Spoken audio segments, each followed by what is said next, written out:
Sample number 2. Ano na to? A price tag of 1,200 is payable in 60 days. Pero, pag binayaran mo siya within 30 days, it will have a 3% discount. Find the rate of interest. Taray may conviction. Conviction. Dali, ninitan ako. Ninitan ako kayo lang pwede. Wait. Okay. Sige. Garo-araw man yan sa mall. Ano, nagpunta ka sa SM. We got it all for you. Pag dating mo sa SM, may naglalako sa yung salmon. Sabi niya, Ma'am, discounted to ma'am. Pag binili mo to ngayon. Nabigahani ka naman. Ay, grabe naman. Grabe yung kwento. So, napabili ka. Pero hindi mo alam, mautak yan. Hindi yan nagbibigay ng libre talaga. Kumbaga, isipin mo na lang, yung discount na ina-offer niya sa'yo, babayaran mo din yun. Bakit? What do we mean by discount? Discount on a negotiable paper is the difference between the present worth or the amount received for the paper in cash and the worth of the paper at some time in the future or the face value of the paper or principal. Okay, so kumbaga, discount is interest na yan, pero paid mo na siya in advance. So, nagbayad ka maning 1,2 nung una mong bayad, tapos sabihin, ay, discounted yan. No? Dahil man ibig sabihin katuna, binawasan pa nila si presyo. Kumbaga, bago mo pa siya mabayaran, nabayaran mo ng interest mo. Kaya di na sila masigil sa'yo sa future. So, kala naman natin, makaka-discount na scam pala. Joke lang, maka-cancel ako ng SR. Charot. So, ito, tingnan nyo dun sa ilalim. Discount is future worth na siya minus present worth. Kumbaga, minus mo na yung interest na binayaran mo through discount. Okay? So, ayan, may formula which is equal to D over 1 minus B. Pero, pwede nyo man tuumin. Pero, kumbaga, logic lang naman niya. Basta si discount, yan na yung discount, yan na yung interest na binayaran mo. Interest na po yan na binayaran. Kumbaga, interest na binayaran kasama na noong una mong bayad. O, kumbaga nagpapanggap na lang yan na kasama na discounted pero di naman pala. Sige nga, intindihin natin yung problem. A price tag has parang a price redundant 1,200. Payable siya in 60 days. So kumbaga, kung dito mo siya hiniram, dito ka nagbayad sa day 0, payable siya, sorry naman sa guhit. Sorry, di ako magaling sa drawing. In 60 days, yan yung timeline. Pero kung binayaran mo na siya within 30 days, so kalahati pa lang, nandito ka pa lang, binayaran mo na siya. But if paid within 30 days, magkakaroon pa daw yan ng 3% discount. Wow! Okay. So, ang hinahanap natin is rate of interest or R. Okay? So, let's see. Ano pang pwede natin ma-extract na information?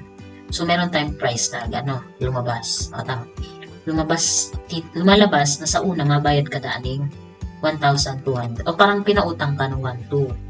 Dahil dun sa price tag. Pero pag nabayaran mo siya within 30 days, mamaminosan pa siya daw ng 3% kuno.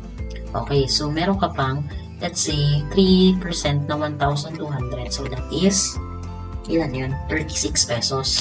Hindi nga. 1,200 by 3%. O, tama, 36.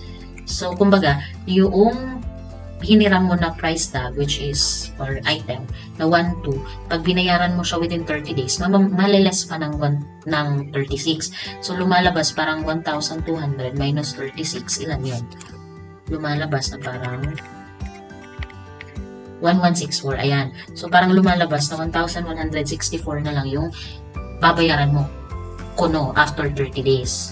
Pero kung maglipas man siya ng 30 na aldaw, di 1,2 pa din, wala nang discount. Pero hindi natin alam na tactical lang nila yan. Parang reverse psychology. Kumbaga, 1,164 lang naman pala talaga yung presyo ng price, nung item. Pero binayadan mo siyang 1,2 ng buo, diba? So, okay. So, ano gusto kong iparating sa inyo?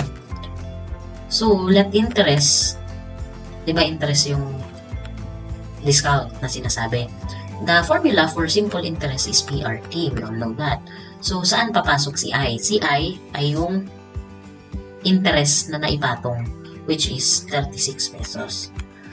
Si P, yung principal mo dapat na price, which is 1164. Magigets niyo yung idea kapag mauta kayo or magulang kayo. Okay, ang nawawala natin is R. Payable siya in, so we have 60 minus 30 over 360. So, saan galing yan? Kumbaga, 30 days mo kasing binayaran yung price para ma-avail mo pa yung 3% discount. Although payable siya in 60 days, dahil mo man naabot sa 60 days, hindi mo man siya nasagad sa 60. Hanggang 30 ka pa lang. So, meron tayong total 30 days lang. So, 60 minus 30.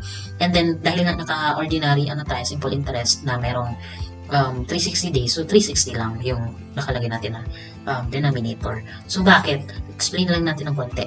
Yung I, which is 36 pesos, yun yung patong nung presyo.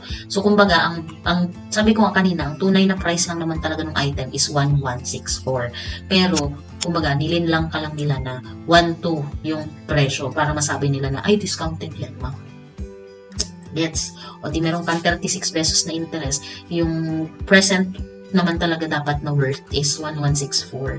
Ang nawawala na lang is rate or the interest rate. So, kung i-ship solve na lang nyo yan sa calculator, 36 is equal to 1164 times alpha x times, that will become 60 minus 30 over 360.